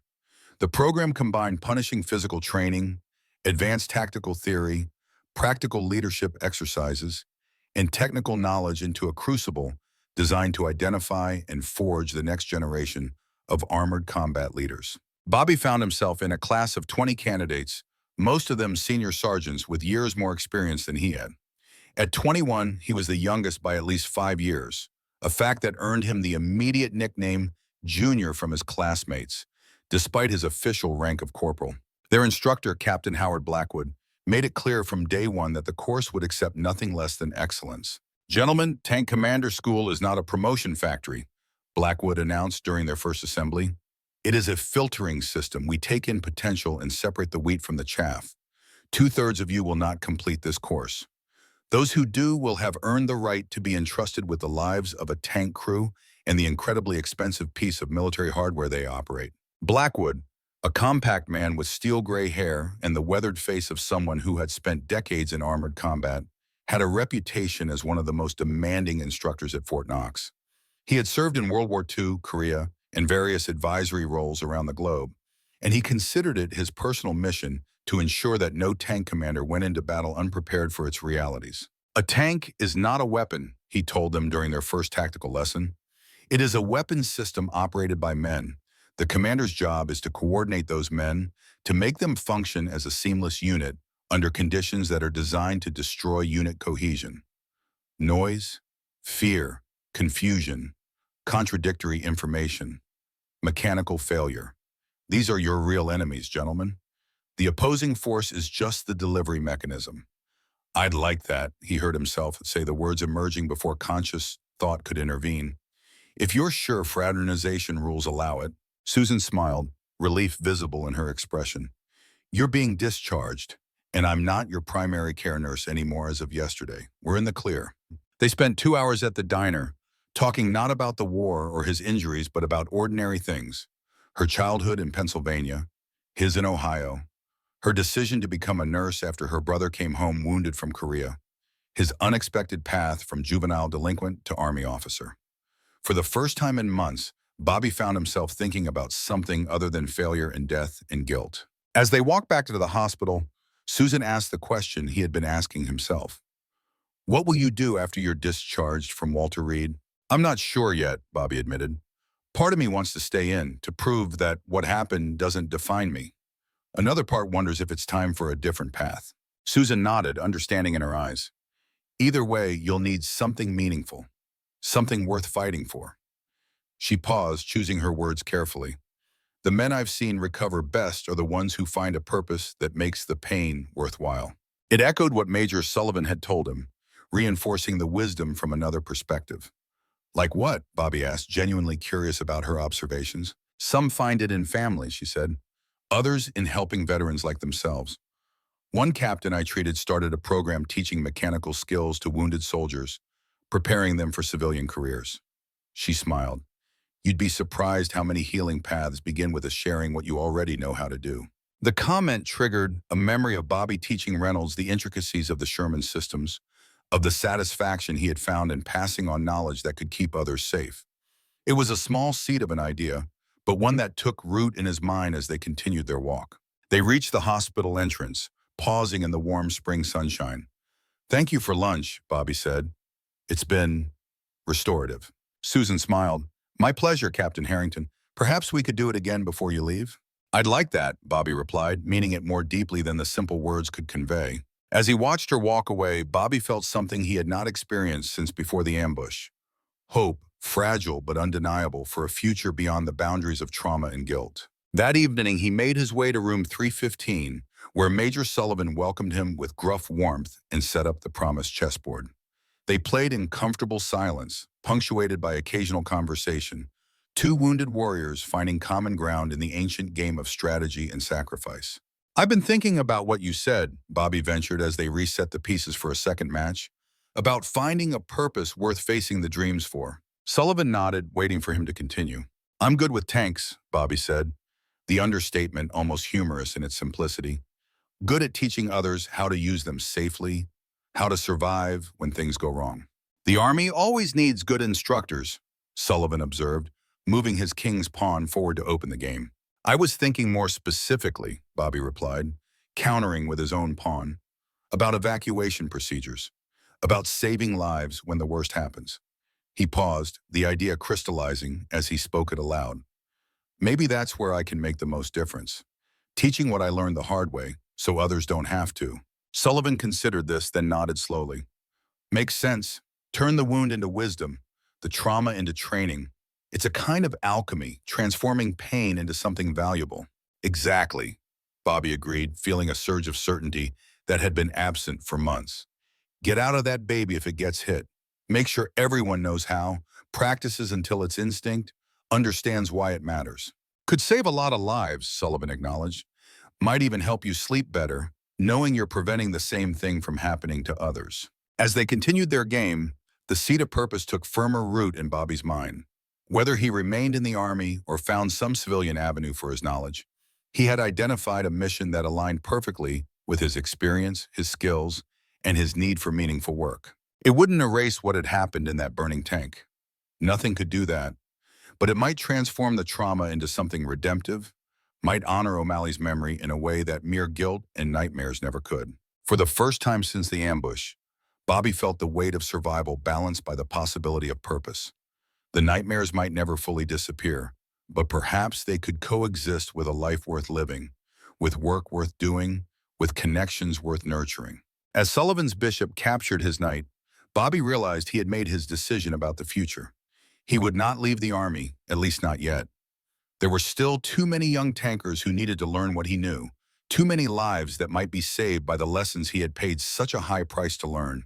"Checkmate in 3, Sullivan announced, studying the board with satisfaction. Bobby surveyed the position, confirming Sullivan's assessment with a rueful smile. "Well played, Major." "Experience," Sullivan replied with a modest shrug. "You see the patterns after a while." As they shook hands at the end of the evening, Bobby felt a connection that transcended rank or circumstance. A brotherhood forged in the crucible of combat and recovery. "Thank you," he said simply. Sullivan nodded, understanding all that the simple phrase encompassed. "One day at a time, Captain. That's how we heal, one day, one decision, one purpose at a time." Walking back to his room, Bobby found himself mentally drafting the training program he would propose upon his return to duty. Tactical emergency evacuation procedures for armored units. Comprehensive, practical, focused on saving lives when technology and tactics failed. It wouldn't bring O'Malley back. It wouldn't erase the nightmares or fully absolve the guilt. But it might give meaning to both, might transform personal tragedy into collective wisdom, might save others from the fate that haunted his dreams. And perhaps, in time, it might even bring a measure of peace. Not the peace of forgetting, but the deeper peace of knowing that the cost had purchased something of value, that the pain served a purpose beyond mere suffering.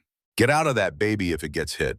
You don't want to burn up in it." Simple words that had become a mantra, a mission, and maybe eventually a form of redemption. One day at a time.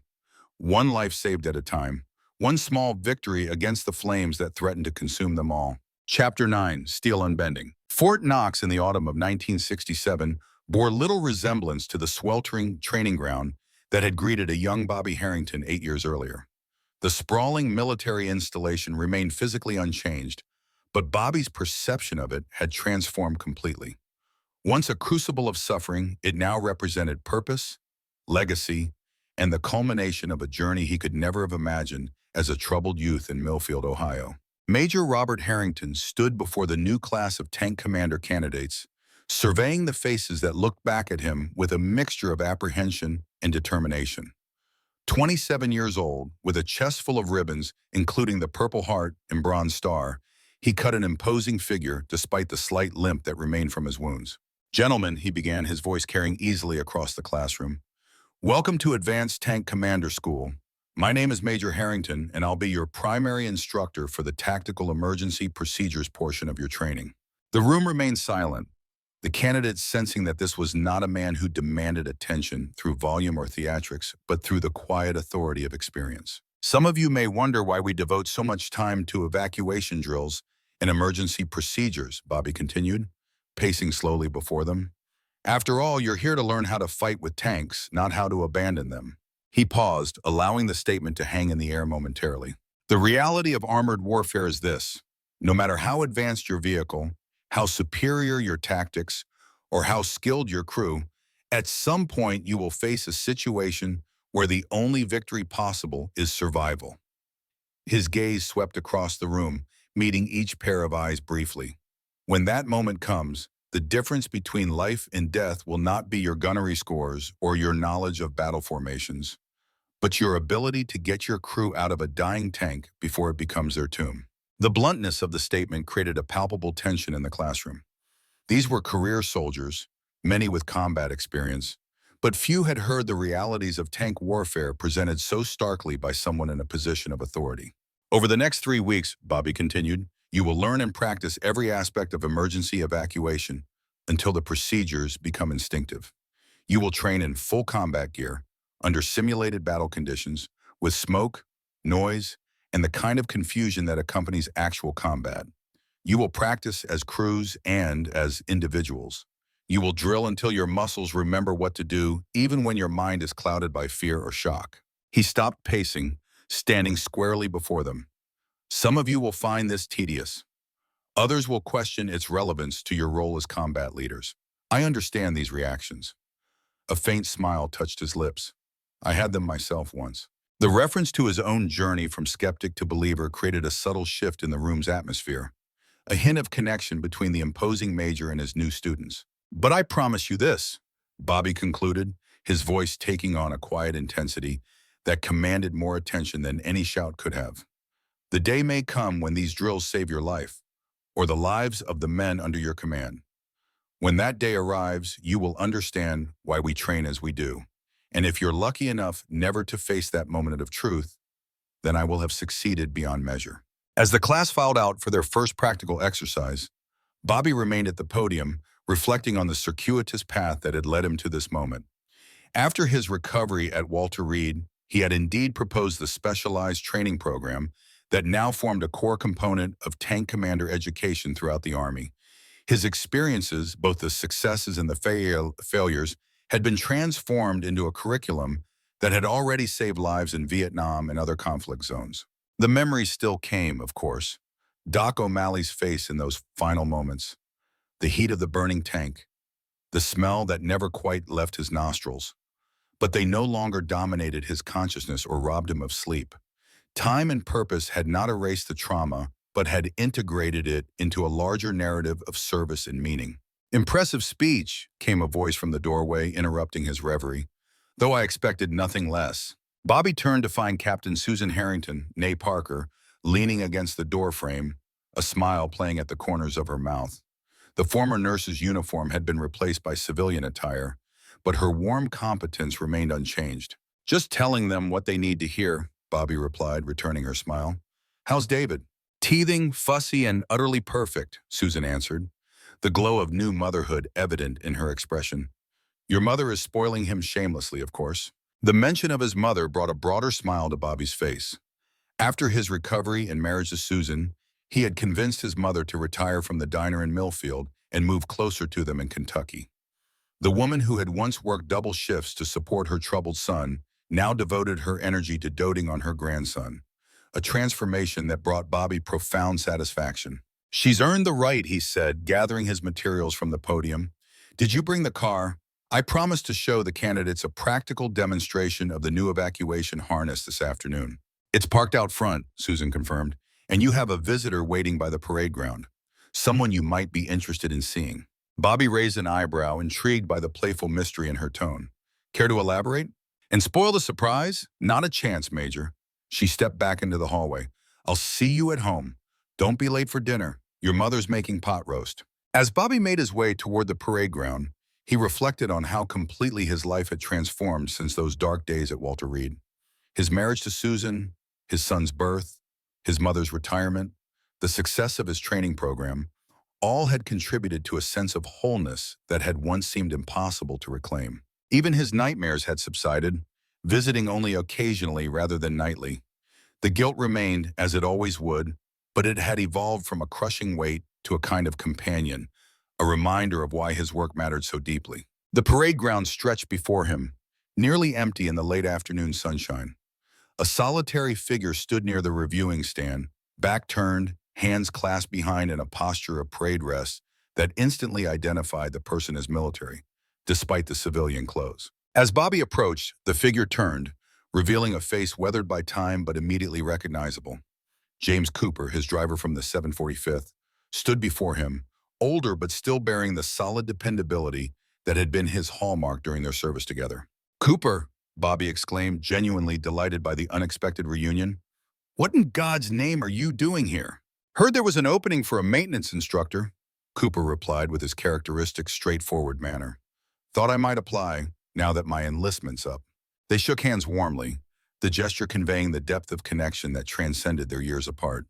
"Last I heard, you were with the 3rd Infantry," Bobby said, falling into step beside his old friend as they walked across the parade ground. "2 tours in Vietnam," Cooper confirmed, his expression suggesting those deployments had left their mark, though perhaps not as visibly as Bobby's own combat experience. "Got my fill. Looking for something different now." Bobby studied his former driver thoughtfully. "Teaching maintenance to tankers would certainly be different. Though I warn you, it's not as exciting as combat duty." Cooper's rare smile appeared briefly. "Excitement is overrated. Besides, I hear you're doing good work here. Training that saves lives." He glanced sideways at Bobby. "Thought I might contribute something to that." The simple statement carried layers of meaning that required no elaboration between men who had shared a tank and the profound trust that came with it. "I could put in a word with Colonel Mitchell," Bobby offered. "He values practical experience over academic credentials." "Appreciate that," Cooper nodded, "but I want to earn it on my own merits." Bobby respected the sentiment, recognizing in it the same independence and integrity that had characterized Cooper's during their service together. "Fair enough, but at least let me buy you dinner. Susan and my mother would never forgive me if I let you get away without meeting them." As they walked toward the parking lot, their conversation turned to old comrades. Morrison, now a lieutenant colonel commanding a battalion in Germany. Bergstrom, discharged after his 2nd tour and running a successful construction business in Minnesota. Reynolds, still serving, recently promoted to captain with an armor unit in Vietnam. "Hard to believe it's been 8 years since basic training," Bobby remarked as they reached his car. "Feels like another lifetime." "Was another lifetime," Cooper replied with simple wisdom, "for both of us." The observation struck Bobby as profoundly true. The boy who had raced down Old Mill Road seeking fleeting thrills and the directionless farm boy from Nebraska had been transformed through service, hardship, and shared purpose into men who barely resembled their former selves. As they drove toward the modest home where Susan and his mother waited with young David, Bobby found himself reflecting on the totality of his journey, from juvenile delinquent to respected officer, from a boy ashamed of his father's absence to a man honoring his father's legacy, from someone running from consequences to someone embracing responsibility. The transformation hadn't been easy or painless. It had cost him physical wounds that still ached in cold weather and psychological scars that occasionally manifested in nightmares or moments of unexpected grief. It had demanded sacrifice, discipline, and a willingness to face his own limitations and failures. But it had also given him a life of meaning, purpose, and connection. A family who loved him, work that mattered deeply. The knowledge that his experiences, even the painful ones, served a greater good in preparing others for the challenges they would face. Later that evening, as dinner concluded and conversation flowed easily among the small gathering, Bobby excused himself briefly and went to his study. From a drawer in his desk, he removed a small box containing his father's medals, preserved all these years as a tangible link to the man he had barely known, but whose path he had unknowingly followed. Beside it, he placed the shadow box containing his own decorations, including the Purple Heart and Bronze Star earned in the incident that had nearly ended his life, but had instead redirected it. 2 generations of service, sacrifice, and survival connected across time by a shared commitment to something larger than themselves. "Dad would be proud," came his mother's voice from the doorway. She had aged gracefully, the hardship of her earlier years softened by the security and joy of her present life. "Of the man you've become, the good you're doing." Bobby turned to face her, the metals between them like a bridge across the years of their shared journey. "I wish he could have seen it," he said quietly. "Wish he could have known his grandson." His mother crossed the room and embraced him, a gesture that once would have embarrassed the rebellious boy he had been, but now brought comfort to the man he had become. "He sees," she assured him. "Somehow I believe he knows." The simple faith in her words touched something deep in Bobby's heart, a hope that transcended rational belief but resonated with his own experiences of connection across the boundaries of death and time. His dream of his father in the burning aircraft, the sense of guidance he sometimes felt in crucial moments, the legacy that lived on in his work and in his son. When they returned to the living room, Cooper was entertaining Susan with stories from their days in the 745th, carefully edited to emphasize the camaraderie rather than the danger. Young David had fallen asleep on his grandmother's lap, his peaceful face a reminder of why the work Bobby did mattered so profoundly. This child would grow up in a world shaped by the sacrifices and service of men like his father and grandfather, whether he ever fully understood that legacy or not. As the evening drew to a close, Cooper prepared to leave for his temporary quarters on base. At the door, he paused, seeming to search for words that didn't come easily to his practical nature. "What you're doing here," he said finally, "it matters. Those evacuation drills you're teaching, they save lives. Real lives." He extended his hand. "Proud to have served with you, Major. Even prouder to call you friend." The simple sincerity of the statement affected Bobby more deeply than any formal recognition ever had. Coming from Cooper, a man of few words and absolute integrity, it represented the highest possible validation of his life's work. "The feeling's mutual," Bobby replied, clasping Cooper's hand firmly. "See you tomorrow. 900 hours building 73. I'll introduce you to Colonel Mitchell." After Cooper had gone and Susan had taken David to bed, Bobby found himself alone on the front porch, gazing up at the Kentucky night sky. The stars spread across the darkness like distant beacons, unchanged from those he had observed as a troubled youth in Ohio, yet viewed now through entirely different eyes. In the silence, he remembered Morrison's words from years ago. "The hardest person to lead is always yourself. Master that, and the rest will follow." It had proven to be one of the most profound truths of his life, a principle that applied equally to his military career, his recovery from trauma, his role as husband and father, and his ongoing work to transform his experiences into wisdom that could benefit others. Leadership, he had learned, began not with commanding others, but with governing oneself, one's fears, impulses, limitations, and potential. It required acknowledging both strengths and weaknesses, accepting responsibility without surrendering to guilt, and finding purpose in even the most painful experiences. The boy from Millfield had come a long way on that journey of self-mastery. The man he had become was far from perfect, still scarred, still learning, still finding his way through the complexities of life and service. But he had discovered something essential along the way. Resilience wasn't about avoiding hardship, but about being transformed by it without being broken. Steel, properly forged, didn't avoid fire. It was strengthened by it. The heat and pressure that would destroy lesser materials only served to create something enduring, something that could bear weight and resist force, something that remained unbent despite the forces applied against it. As Bobby returned inside to his sleeping family, he carried that understanding not as an abstract principle, but as a lived reality. The fires of his experience, from juvenile delinquency to the burning tank that had nearly claimed his life, had indeed forged him into something stronger than he had been before. Not unbreakable, perhaps, but unbending in the face of challenges that once would have seemed insurmountable. And in that strength lay not just personal victory, but the ability to guide others through their own crucibles, to transform individual experience into collective wisdom, to ensure that the lessons paid for in blood and pain would serve the greater good of those who followed.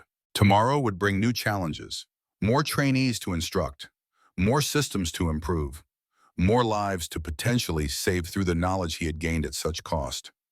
But for tonight, in this moment of quiet reflection, Major Robert Harrington allowed himself to acknowledge how far he had come and to feel grateful for the journey that had shaped him.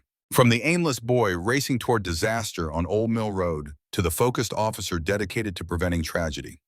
From the son who resented his father's absence to the father creating a legacy of presence and purpose for his own child. From the reluctant recruit seeking escape from consequences to the committed leader helping others navigate the complexities of service and survival. It was a transformation as profound as it was unexpected, a journey he could never have envisioned when Sheriff Davis had presented him with the choice that had altered the course of his life. Yet here he stood 8 years later, having followed that unexpected path to a destination that felt, despite all logic, like exactly where he was meant to be. Get out of that baby if it gets hit. You don't want to burn up in it. The phrase that had begun as tactical advice had evolved into a personal philosophy and finally into a mission that gave meaning to even his darkest experiences. In teaching others how to survive when survival seemed impossible, he had found his own way forward through grief, trauma, and guilt.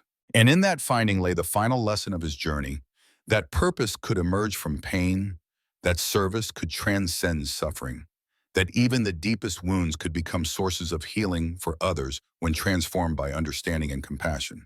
Steel unbending, forged in fire, tempered by experience, shaped by purpose, not immune to damage but resistant to destruction, bearing the marks of its making while serving a function greater than itself. As Bobby Harrington closed the door on the Kentucky night and returned to the warmth of the home he had created, he carried that legacy within him, not as a burden but as a gift, hard-won and freely given, to all whose lives his journey would touch in the days and years to come. And